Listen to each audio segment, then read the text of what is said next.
C'est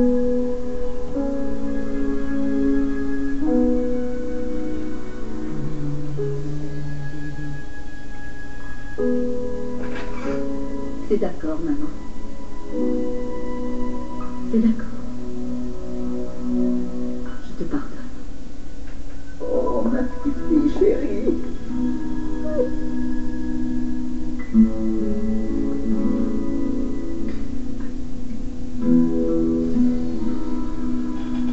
Le thé est prêt, chérie. Merci. Stéphanie va avoir besoin d'un soutien moral après la visite de sa mère. Tu peux en être sûr. Oh, mais je suis à peu près certaine que Pam doit être avec elle. Où ça, où sont-elles? Tu sais quoi, il y a quelque chose de bizarre. Quelqu'un m'a dit qu'elles sont allées à Paradise Cove. Ça n'a rien d'étonnant. Ça ne te paraît pas étrange qu'elle soit allée là-bas directement? Cette femme agit curieusement. Je ne critique pas, mais elle décide de venir à Los Angeles. Elle prend l'avion et file au bord de l'océan dès qu'elle a mis les pieds à l'aéroport. Non, tu sais, cette plage est un des endroits préférés de Anne. Ce lieu a un effet miraculeux sur elle. C'est vrai? Un soir de Noël, il y a quelques années de cela, Anne a été particulièrement odieuse avec tout le monde. Elle râlait à propos de tout. Et Stéphanie a décidé d'emmener sa mère prendre un peu l'air pour lui changer les idées. Sur la fameuse plage? Anne en est revenue complètement calmée. C'est vraiment une femme difficile, mais si on apprend à la connaître, on s'aperçoit vite quelle femme elle aurait pu être si elle n'avait pas été mariée avec un homme aussi méchant. Elles ne peuvent pas revenir sur le passé. Non, tu as raison. Ce n'a pas été une bonne mère. Elle n'a pas su éviter la violence dont sa fille a été victime. Mais ce dont je suis sûr, c'est que toutes les deux adorent leur mère. Stéphanie ne l'admettra jamais, mais elle est prête à faire tout ce qui est en son pouvoir pour sa mère. Nous n'allons pas tarder à savoir pourquoi Anne est ici. Il y a un tel passif entre ma mère et ma grand-mère. Ce doit être très difficile pour Stéphanie d'avoir grandi avec un père qui la maltraitait. Je ne sais pas comment ma mère a pu supporter ça. Ça a dû être horrible.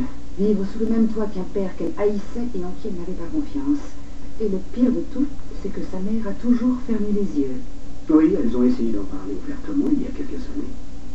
Ah, ça je m'en souviens, Eric avait emmené Stéphanie voir Anne à Chicago. Ça a fait avancer les choses, mais aujourd'hui les cicatrices sont encore très profondes. Elles ne s'en iront jamais. Jamais complètement. C'est pourquoi Stéphanie est parfois si dure. Et qu'elle est aussi protectrice avec ses enfants. C'est parce que personne ne l'a protégée dans sa jeunesse. C'est quelque chose que je garde toujours en tête à présent lorsque nous nous rencontrons. Elle a une bonne raison d'être comme elle est. Oui, et aujourd'hui, cette raison vient lui rendre visite sans prévenir. Tu es inquiet? C'est qu'elle a déjà tellement souffert. Elle a perdu papa. Et puis elle a dû quitter l'entreprise. Et elle a eu une attaque dont elle n'a voulu parler à personne. Je pense que l'arrivée d'Anne ne va pas arranger les choses. Je crois simplement que maman n'est plus assez forte pour le supporter. Ridge, ta mère restera toujours une femme forte. Figure-toi que ma grand-mère est une femme extrêmement égocentrique. Et en cela, elles se ressemblent comme deux gouttes d'eau.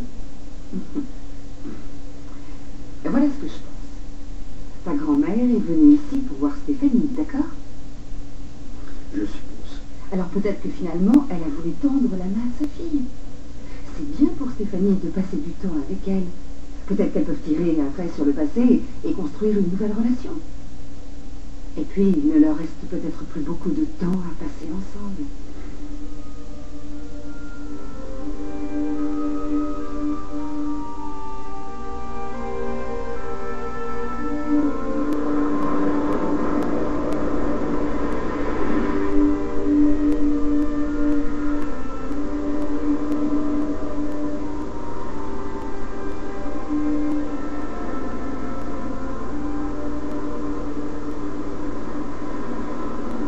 D'accord, tu n'iras pas à l'hôpital.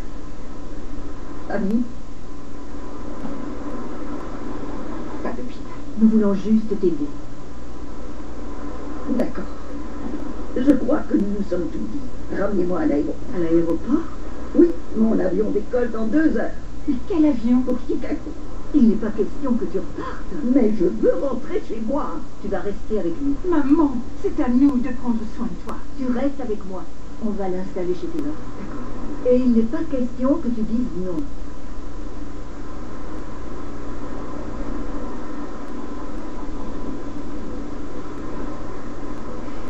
D'accord. Allons-y. Viens. Est-ce que ça va? Oui, ça va. Allons par là.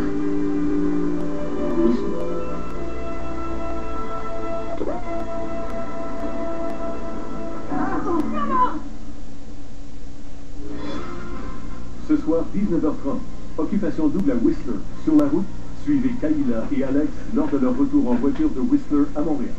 À 20h, Dr House. Et à 21h, Gino Chouinard, Maxime Landry et Marie-Chantal Toupin sont quelques-unes des victimes de l'effet Kurtz.